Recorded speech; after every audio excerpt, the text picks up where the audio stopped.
রায়ানকে নিয়ে আমি প্রত্যেকদিন সময় পেলেই একবার করে ছাদে আসি, আর ছাদে কী কী কালারের ফুল ফুটেছে তাকে জিজ্ঞেস করি, আর আমি বলি যে এটা এই কালার সেই কালার, এইভাবেই খেলার ছলে তাকে কালার শেখানোর চেষ্টা করি।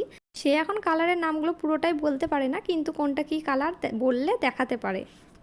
কিন্তু সে ব্লু কালারটা খুব ভালোভাবেই বলতে পারে এবং চিনতে পারে। এইভাবেই রায়ান টুকটুক করে গল্প করতে করতে অনেক কালার শিখে নিয়েছে।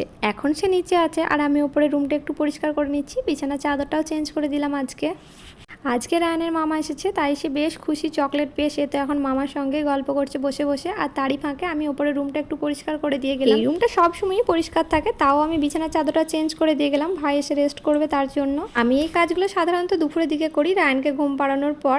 আজকে যেহেতু ভাই রেস্ট করবে তাই একটু সকাল সকালই পরিষ্কার করে দিয়ে গেলাম ঘরটা। আমার রান্নাবান্নাও ওইদিকে কমপ্লিট প্রায়। আর আজকে প্রচণ্ড বৃষ্টি হচ্ছে, বেশ ঠান্ডা ঠান্ডা ওয়েদার। বৃষ্টি হলে আমার তো খুব ভালো লাগে, তার সঙ্গে রায়ানেরও ভালো লাগে, কিন্তু সে বাইরে যেতে পারে না, সেটাই তার একটা অসুবিধা হয়ে যায়। আমার মতো কি তোমাদের কারোর বৃষ্টি ভালো লাগে? এখন বাজে 12:30, আর এই 12:30টার সময় আমি রায়ানকে গাটা মুছিয়ে দিয়েছি। আজকে যেহেতু প্রচণ্ড বৃষ্টি পড়ছে আর ওর ঠান্ডা লেগেছিল, কিছুদিন আগে জ্বর ছিল, তাই আজকে আর গোসল করাইনি, গা মুছিয়ে দিয়েছি। আর এখন তাকে নিয়ে আমি খাওয়াতে বসেছি। রায়ানের 1-1:30টার মধ্যে খাওয়া দাওয়া কমপ্লিট করে ওকে আমি ঘুম পাড়িয়ে দিই। আজকে রায়ানের খাবার ছিল লাউ ডাল, আলু পোস্ত আর চিকেন দিয়েছিলাম। আমি কিন্তু রায়ানকে খাবার সময় টিভিটা একবার চালিয়ে দিই। সারাদিন সে টিভি না দেখলেও খাবার সময় একবার দেখে। আমি এটা বলবো না যে আমার বাচ্চা টিভি বা মোবাইল দেখে না। হ্যাঁ, তাকে যখন আমি খাবার খাওয়াই তাকে আমি টিভিটা চালিয়ে দিই, সে টিভি দেখে, খাবারটা তাড়াতাড়ি খেয়ে নেয়।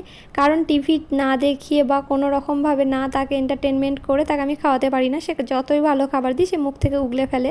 আর তার সঙ্গে 1 ঘন্টা 1.5 ঘন্টা ধরে খাবার নিয়ে বসে থাকার মতো টাইমও আমার নেই, কারণ আমি একা হাতে সংসারও সামলাই, বাচ্চাও সামলাই। কিন্তু সে খাবার সময় টিভি দেখে, তার মানে এটাও নয় যে সে কী খাচ্ছে সে বুঝতে পারে না। সে কী খাচ্ছে সব কিছু দেখে বুঝে তারপর খায়। আমার ছেলে কিন্তু খাবার খাওয়ার আগে দেখে নেয় প্লেটে তার কী কী খাবার আছে, সব খাবার আগে চিনে নেয়, তারপরে খাবার খায়, বলে এটা দাও ওটা দাও। আর খাবার খেতে খেতে তার কি বাহানা! আর খাবার দিই মানে সে কপাকপ খেয়ে নেয় তাও নয়, সে বারবার আমাকে হাতটা রিজেক্ট করে, কিন্তু আমিও ছাড়বো না সে যতক্ষণ না খাবে, তাই তাকে খাইয়ে দাইয়ে আমার শান্তি। আর বাচ্চারা না খেলে না একদম ভালো লাগে না, তারা যদি একটু খায় মনেও শান্তি লাগে। আর এইদিকে দেখো তার খাবার খেতে খেতে কত বাহানা, মুখে খাবার লেগে গেছে, সেটা পরিষ্কার করে দিতে হবে। তো চলো ব্লগটা এখানেই শেষ করলাম। ভালো লাগলে একটা লাইক করে দিও, টাটা।